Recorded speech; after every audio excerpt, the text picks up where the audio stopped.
I think we can turn to our guest of the hour, Priya Sundareshan. Hello, Priya. Hey So, everyone.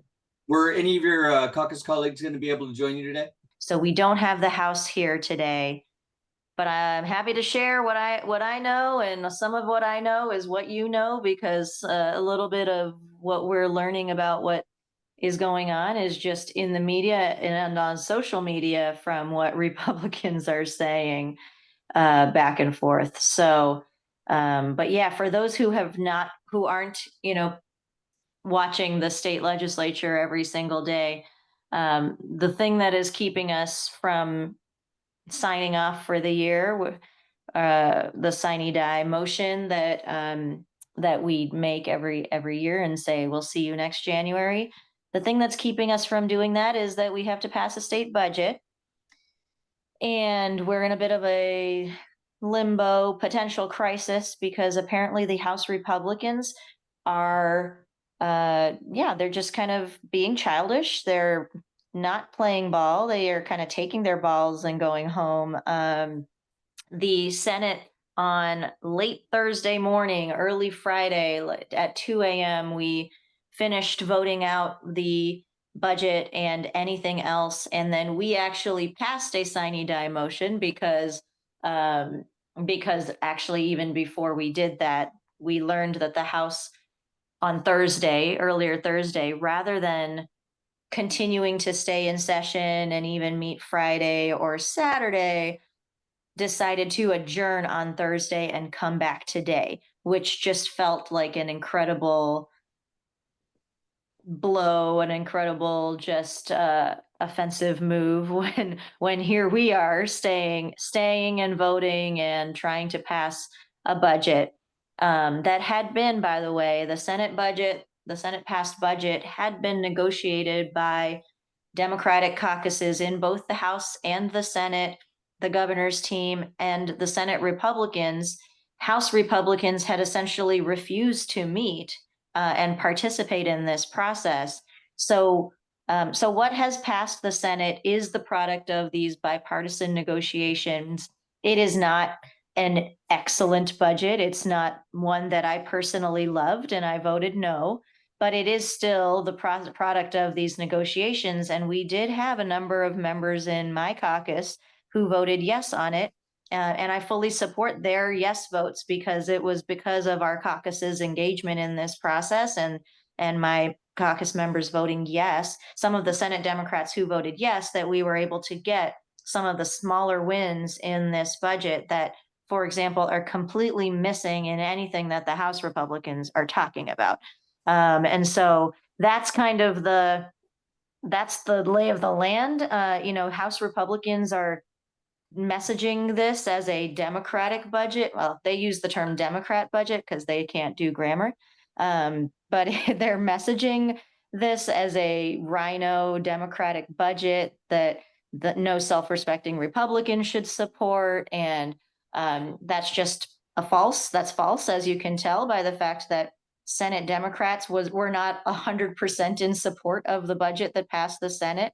6 out of 13 voted for it, but 7 out of 13 didn't, so it was truly a compromise negotiated budget. So what we're now have been doing since Thursday, late Thursday at 2 a.m. Friday morning, I have been recovering, trying, I drove back to Tucson later Friday, not enough sleep, have been basically trying to catch up on sleep this weekend and rest and relax with my kids. And then just watching on social media what Republicans are messaging to each other, because right now it is kind of a feud between the House Republicans and the Senate Republicans. And we're just trying to kind of glean a sense of what will happen. The latest is that House Republicans are saying, well, we're not going to work on this Senate passed budget, but we're going to develop a completely new budget. I also neglected to mention that last Friday, over a week and a half ago at this point, the House Republicans put forward a House version of the budget that had only Republican votes on it. So they've already tried this before. The Senate came back with voting out the bipartisan budget. And now today, House Republicans are saying they're just going to go for another House only budget and put it up for votes. So we'll see how that goes. We'll see what happens today. But I also question. I'm not even sure whether they will have the votes to get it voted out of the House because many House Republicans, as the Senate was voting the budget on the Senate side, House Republicans were in contact with Senate Republicans and putting in their requests. So those House Republicans won't get those requests if the House does not pass the Senate version. So I really do think that at the end of the day, what needs to happen is that the House Republicans grow up and put the Senate version up for a vote. That's kind of the overall picture. I think that made sense. I'm happy to also chat about other things. I focus a lot on water and water bills that we've been trying to negotiate. We didn't get any sort of legislation on rural groundwater protections, so I'm very disappointed about that. And I know where the blame falls there. You all do too. Representative Gail Griffin refused to hear our legislation in committees, and then ultimately in the middle of and actually on the Senate side, they also refused to hear our legislation that we had proposed. And then when we even had member level meetings to try to negotiate on the rural groundwater legislation, it ultimately became really clear that Representative Griffin just had no interest at all, even though it's her members her constituents, among many other rural constituents who are suffering from the lack of any groundwater regulation. But there was water legislation that the Senate did pass earlier Thursday. That is the Ag to Urban legislation that you may have seen written about in I think it was published in the Daily Star. Was it either Howie Fisher or Bob Christie wrote about it? So find that, but I didn't get to connect with either of them to talk about it before they published, so I don't know if they've updated with my perspective, but I have to say that I had been skeptical this whole time. In fact, last year, I was the one saying absolutely not. With the version that they put forward last year, it was incredibly harmful. It would have undermined water security in Arizona. And I was the one, along with Chris Mathis, who is my housemate, LD 18, and ranking member on the House Natural Resources Committee. Both of us said this is absolutely wrong and should not get any Democratic votes because it will undermine our water security. So that's where we were last year. So this year, I was very skeptical all the way because I anticipated that the Republicans would be listening and bowing a little too much towards developers and weakening water laws and water security. But at the end of the day, I am confident. It ended up being the package that we negotiated for Ag to Urban is actually I do think will be positive for us. So.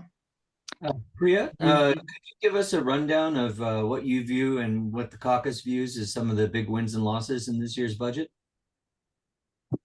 In this year's budget, so I'll start with the losses because those are bigger, obviously. One major thing that we had been asking from the beginning is make sure are we doing anything to rein in ESAs? Universal vouchers are, we all know, we've known for, this is now the third year that they've been in effect, and they've grown significantly. They were passed on the assumption that they would maybe cost the state $30 million. That's what they estimated when they passed the universal voucher program expansion. And now here we are with $1 billion impact to the state. So that is so irresponsible for us to be now in a third year of failing to do anything significant to rein in how much spending that is. So our caucus went in saying we've got to get ESA reforms of some kind. And Governor Hobbs, even at the beginning of this year, actually the beginning in every single year, Governor Hobbs has proposed some kind of voucher reforms to rein in the program. And it's been different every year. Just, let's offer something else. Maybe Republicans are willing to talk about this version. And this year's version was a more income cap type of reform. I'm gonna try to see if this is better. Oh yeah. So this year, basically the proposal was, look, if you make between $100,000 to $200,000 of income, maybe you don't need to get the full $7,000 to $8,000 of the vouchers that is offered. And then beyond 200,000, if you're making 200,000, you don't get any vouchers at all, because why are we supporting why are we providing state support for people who are already very wealthy? And as we are starting to see the data come in, it is the wealthiest zip codes that benefit from vouchers. And we also have seen, I don't know if you all have seen the Grand Canyon Institute's report that says that vouchers are currently costing the state 300 million more than they would have because these are going to people who never were in the public school system to begin with. So it's an extra cost that the state was never carrying. So that was our first main thing, was we know that Arizona is 49th in the country for supporting public education.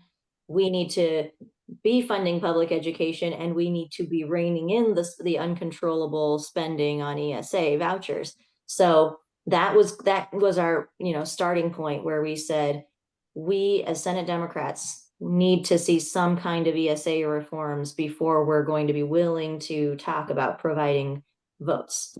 Republicans have refused yet again to consider anything. I think what we've seen is that the Freedom Caucus has taken the position that if you are even willing to consider any kinds of limits on the ESA program, they will put up a primary challenger to any Republican doing that. And we've seen that with Tom Horn, the superintendent of public instruction, right? Who is no liberal, as we all know. He's a super, super right winger. And yet they're upset with him because he dared to even put a $2,000 limit on the automatic approval of purchases. And so that's the reason why Kimberly Yee is being put forward as the MAGA challenger to Tom Horn. So that threat is real with Republicans, and so they are just completely unwilling to touch vouchers at all. So collectively, as Democrats and the governor's team, continue to put forward that request from us, but they continue to be met with no's. And so and they were changing it, right? In the negotiating process, they finally said, well, look, can we even rein in for anyone making $1 million or more? Can we at least just say, if you're making $1 million, that you should not get access to ESAs? And the Republicans even refused that, right? So we ended up dropping that demand, but in exchange, they did get an agreement that Republicans would put forward the annual expenditure limit waiver for the next 2 years. And so for anyone who you probably are familiar with the AEL, and it's a fight that we've had almost yearly, because there's this thing in the Arizona Constitution that was modeled after the California Constitution that put this arbitrary cap in place on how much spending our school districts could spend. But it's in the state constitution. And so every year we've had to provide a 2/3 vote to waive that AEL, and in order so that school districts can spend the money that they've already budgeted for. It's just, again, an arbitrary cap. It should be removed permanently. But at least what we were able to get in return was that the Senate Republicans agreed to put on the board 2 years of waiving that AEL. So that was the kind of the education win. The other somewhat win and a big thing that our caucus was fighting for, but again, had been meeting with a lot of resistance from Republicans, was that last year's budget was rough. We had to make a lot of cuts and other gimmicks to pass last year's budget. One of those gimmicks was that they took something called district additional assistance and opportunity weight funding out of the baseline for, this is something that our district schools rely on, depend on, and need. And especially, I think more low income districts benefit more from it. And it had been in the baseline. And what happened last year was they took that out of the baseline in order to make the budget work out. The problem is, and they funded it one time last year, and they took it out of the baseline for this year and next year as well, which means that we would have to fight to get that funded rather than, if it's in the baseline, it will be funded. And so when we came back to when we started talking about budget, we said, hey, you remember that deal? Hey, Republicans, for the deal that happened last year when you took that education funding out of the baseline and moved it to the one time? Well, here we are, we need it funded on a one-time basis. And they basically said, well, and this was Senator John, who's the appropriations chair. He said, well, promises are really only good for 12 months. So, here we are new and we're not, you're going to have to fight for it again, which is a problem when, Kavanaugh and Senate Republicans have proposed a budget process that, allocates funding between the different, caucuses. He's basically saying Senate Republicans get $90 million to fund things. House Republicans get $90 million. And Democrats writ large, including the governor, including House and Senate Democrats, all of us get to share another $90 million. So their method of allocating this in thirds really sets us back. So anyway, that was a big problem, was that they refused to kind of accept that funding needed to be there. And so Democrats had to fight for that funding, which ends up being about a $66 million one time, just to get that education funding funded. And it comes out of our broader priorities. So it was a win in that we've managed to get that funded in the Senate budget, in the Senate version of the budget for this year. But we had been fighting to fund it for this year and next year, saying, look, last year we had a deficit we needed to make up for. This year we have a mild, the opposite of a deficit, a mild surplus. So let's go back to that promise and fill those two holes. And so all we were able to do in this budget was do it for this coming year, not next year. So we're mad about that.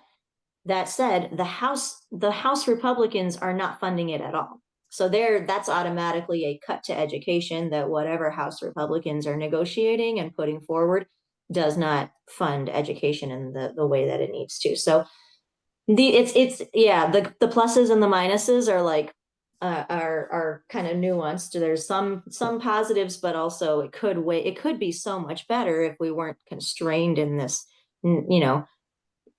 unfair negotiating posture that we have. And then I'll just point to a couple more things that were not great that we were fighting for.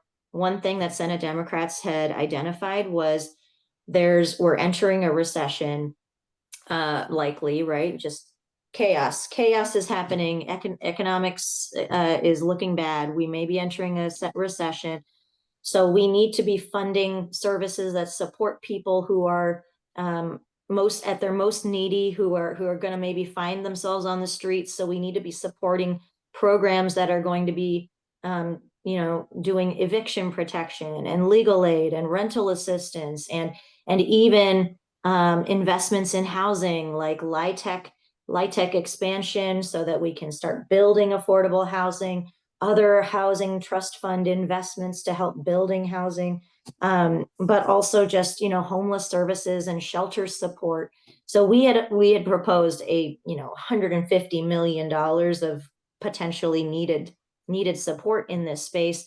And what we are ultimately seeing it's higher than it was before Senate Democrats asked, got a few more millions in there, but it's still only at about 11.5 to $12 million of this broad kind of homelessness support. And some of that will go to also support refugee assistance programs that are also getting cut at the federal level. There is also $3 million separately of legal aid in the Senate passed budget. So there are some very modest, but positive things that are in this budget as a result of Senate Democratic fighting, first Senate Democrats fighting, and then being able to get so those results.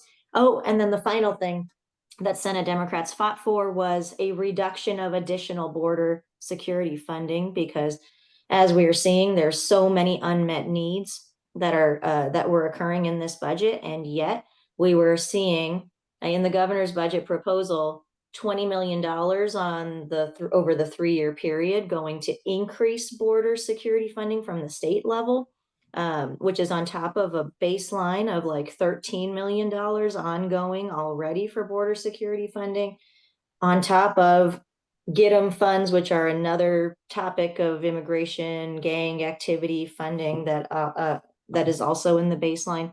So all Senate Democrats said is, look, we get that there is this funding in the baseline. We don't love it, but at the very least, we need to see that any plans for additional border security funding is minimized. We'd really love it to come down to zero. But we were able to get that to reduce to $5 million only. And we do have the confidence that under Governor Hobbs, that this money will be used for more positive purposes, like her SAFE program, which is the fentanyl and drug interdiction and human trafficking kind of components, rather than trying to focus on illegal immigration. But overall, we still wanted to see that number come down, given that there's so many other things that needed to be funded in the budget. So that was kind of the overall view of where, Senate Democrats felt like there was not enough investment in the things that we needed to see, but where we were able to make some gains in this budget that did pass the Senate. Okay, let's stop talking. That Senator Gonzalez kicked up quite a bit of a fuss on the get 'em funds. Was that reduction in the get 'em funds enough to mollify her, or is she still on the warpath about that? Yeah, I mean, I think that the problem with focusing on the get 'em funds is that they're in the baseline, right? And so what it takes to reduce get 'em funds, and when we raised it because that was something that Senator Gonzalez put out her statement for, but even our own leadership had been focused on that and raising that in our conversations. But the response back is, can you find me Republicans who will provide that support? Will Republicans agree to it, or can you provide a Republican vote that will come in as a result of reducing that get 'em funds? And overall, that's where it's a fundamental problem with the budget negotiation process that we have, where the baseline is essentially untouched when you are negotiating the budget, and all we are really negotiating is the little bit on the edges, the surplus that remains.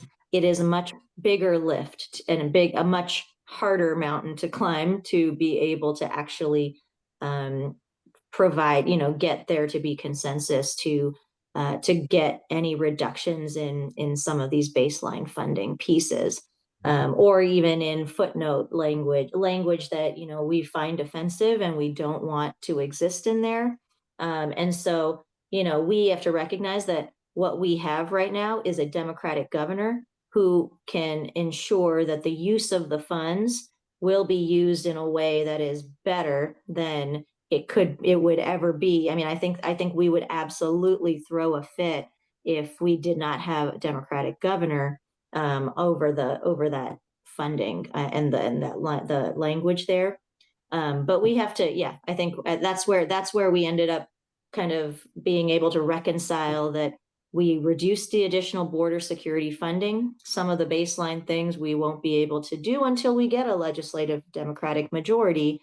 And so let's keep working towards that. Let's and let's make sure we reelect our Democratic governor so that we are able to use that fund in the best ways possible. One more Okay. clarifying question before we get to any audience questions.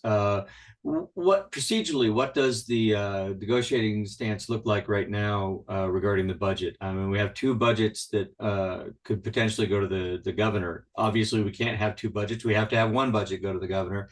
What is the deadline for that happening? What is the consequence of not meeting that deadline? And I guess those are the main issues. Yeah, we have a week left to pass a budget so that the government doesn't shut down at the start of the next fiscal year, right? Which is July 1st.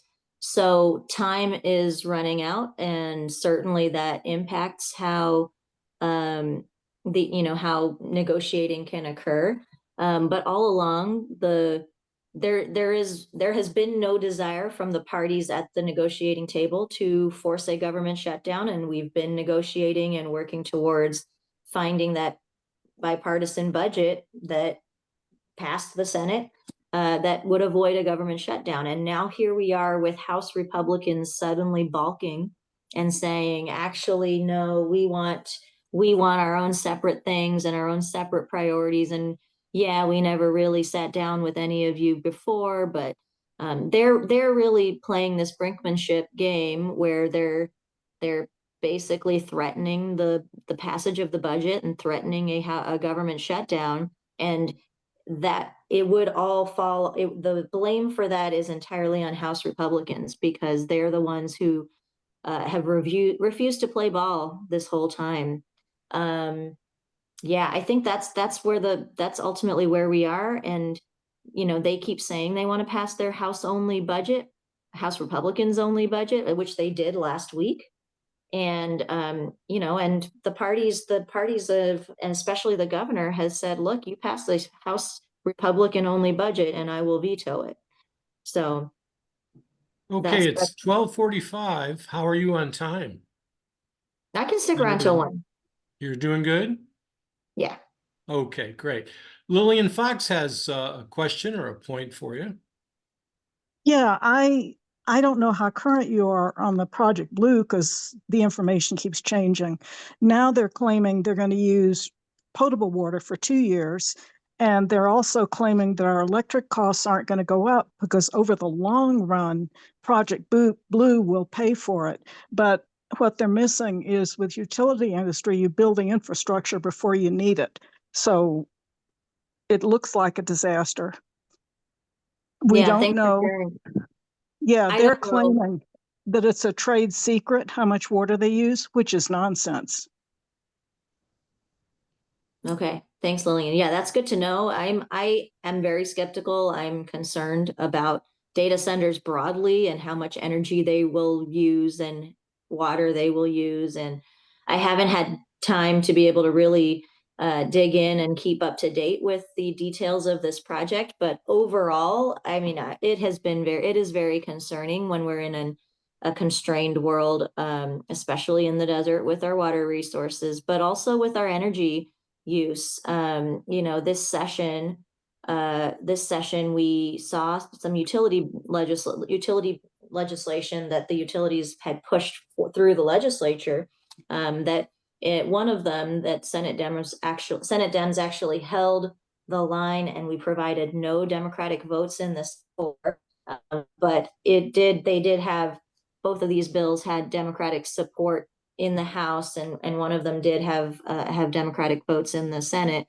and both were signed by the governor. And these are bills that are making it easier, one, for utilities to get out of liability for any wildfires that they cause. And there was some, amendments made to make it better, but it still gives them exemption from liability. And two, to be able to raise rates on ratepayers by securitizing debt. And so ultimately we do know that securitization bill was specific. They specifically refused to amend it in the way that I had asked, because I wanted to make it to amend it so that the securitization is it's a good tool, but to limit it to when you need to retire your coal plants so that you can build other cleaner energy assets, they refused those amendments to limit it to that kind of purpose, because we know that they specifically want to use this tool for their coal plants in the Navajo Nation and allow those plants to keep running. And so overall, I think that we need to be talking a whole lot more about what our utilities are doing. And oh, by the way, as soon as those bills have passed, both TEP and APS now have new rate cases before the Corporation Commission to increase rates by 14%. And they've also have had rate increases in the last few years. So none of these things are lowering costs for customers. They're all in an effort to raise costs significantly. So I think we should absolutely be raising the alarms, and data centers aren't even job providers. I mean, there's jobs in the construction of them, but once those data centers are up and running, they just use a lot of water and energy with very, very few maintenance jobs out the other end. So thanks for raising those alarms. I need to catch up actually on the details of it too. Okay, Oler has her hand up. I have a question about this bill that both the House and the Senate passed. It is an animal rights bill, or an animal bill, and it was 1658, SB 1658. I don't see you on. Oh, there you are. Are you familiar with that? I think so. I think we passed it on Thursday also. There were a lot of bills that Yes. My question. happened. Yeah, that it was passed in both the House and Senate made me very happy that they're actually working together on something up there, but the governor hasn't signed it yet. And I'm wondering, I know the bill will pass if she doesn't sign it, but I'm just curious if you have any insight on whether she will sign it or if it'll just sit there and become a law if she ignores it. I think I don't think there's any reason to think she won't sign it. It wasn't, as I understand, it was negotiated pretty heavily to minimize a lot of the concerns that that earlier had been raised, and it passed the Senate on a 25-5 vote. So yeah, I see no obstacle. I think that the only thing is, and I'm looking it up, it only was transmitted to the governor today. So yeah, that transmittal then kicks off the time clock for her to sign it. And that's 5 days, or if the session ends, it's 20. I just read that online, and so she has 5 days to sign it if you're still in session. I think so. Yeah. And yeah. if she doesn't sign it, it still becomes a law, even though I'm right. I think that's right. Yeah. Okay, good. All right, I will just await something good out of the House and Senate and take a deep breath and relax. Thank you very much. Was there a vote to approve the Don Bowles Memorial Bill? Nope. No. Journalists will be disappointed, Yeah. as will people who, respect what Don Bowles did for the public. Andrea has her hand up. Yes, she does. Hi, Andrea. Hi, Joe. Hi, Priya. Thanks for coming today. As you were speaking of pulling things out of the baseline budget, I thought, well, maybe they do that with an eye to trying to use it as a wedge to get you and other Democrats to vote for something morally repugnant. But as you kept talking, I realized they're just basically trying to starve the program and tax your time and patience and the time and patience of everyone else. So it's not quite a question, but I've been watching them do this for more than 20 years, and they're getting more and more spiteful every year. And thank God for a Democratic governor, and I pray the election gods for a Democratic majority. Thank you. Yeah. Thanks, Andrea. Yeah, no, it really is bad. It's, because we're always trying to be the responsible ones. So last year, those members who ended up voting for the budget, even though they took that education funding out of the baseline and moved it to one time, did so because that was the only way to make the numbers work. And, that's what we apparently had to do, right? And so we're always being given these terrible choices. Okay, Lillian.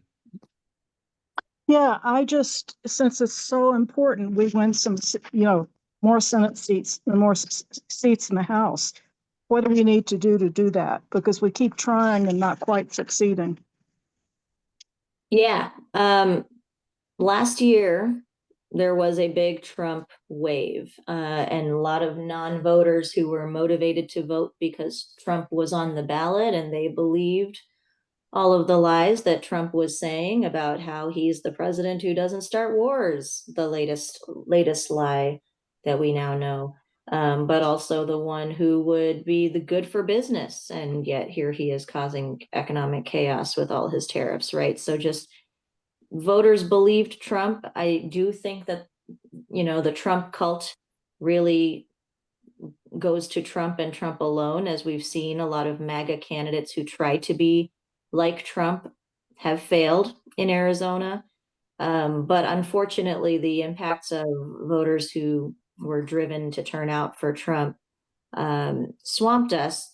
Our legislative races did win.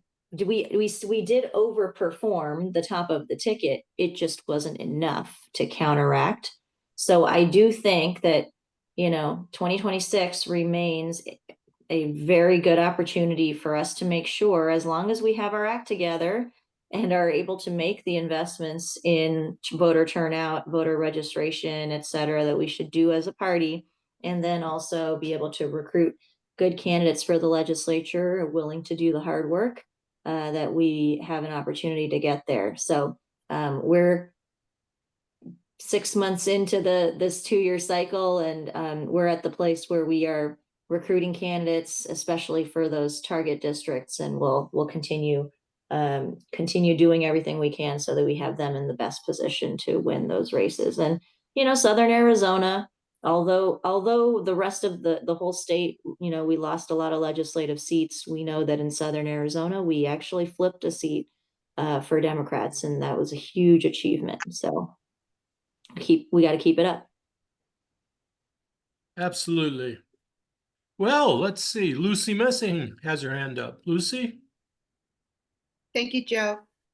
Hi, Priya. Good to have you here. In talking about the elections, I'm real concerned right now about the elections coming up because in 2026 because of the situation with the Democratic Party. And so I don't know if you're aware that there will be a July 16th special election regarding the chair. How do you see that playing out? What do you think is likely to happen, or your thoughts on that, Priya? Yeah, thanks, Lucy. I'm happy to talk in more detail in less public settings with folks about it, but I do know that we need a competent, unified Democratic Party in order to be able to fundraise in the way that we need to be ready for the next cycle. And it's not just fundraising, it is also putting the plan. We need folks who understand how campaigns work. We need to be putting the plans in place also for party registration, and because in voter engagement and voter mobilization just broadly, like the state party should be positioning itself as a hub for where people go, and it shouldn't be just boom and bust kind of with the campaign cycles. We should have a robust state party that is able to recruit folks and keep them mobilized and keep them engaged. So we absolutely need to be getting over our current crisis as soon as possible so that we can move forward and do so under effective leadership. Yeah, I don't think Arizona's singular in having those kind of problems with the leadership. And I think the national leadership of the Democratic Party has got their work ahead of them too. So, but the bottom line is we need to take care of our home base. And our Democratic Party should be very strong. And I couldn't agree with you more that, right now there's a lot of distractions. Yeah, absolutely. Okay, well, it is 1 minute to noon. You covered a lot of tough questions. And Mike, do you have anything else or? Yeah, one last thing. Generally, we don't get concurrent resolutions leading to a proposition in an off year like this. Is there anything that's slipped under my radar that the Republicans are trying to put on the ballot for next year? So I think we did vote one out on Thursday. And it was a food tax exemption. Was it the food tax? I think it was the food tax exemption, which some rural, I think, cities might have a problem with. But we've, I think, so far been able to keep off the ballot any other ballot referrals. And honestly, that food tax exemption, I think, because it passed so overwhelmingly, I think there's a discussion of clawing that, being able to take that back from the ballot and turn it into an actual piece of legislation for the governor to sign, so that we're not just adding unnecessary things to the ballot. Okay. That it? Looks like that's it. Thanks so much for coming today, Senator Sundareshan. We'll always enjoy your presentations, and we really got your back. Thanks, everyone. Thanks, Joe. Thanks, Mike. Thanks for having me.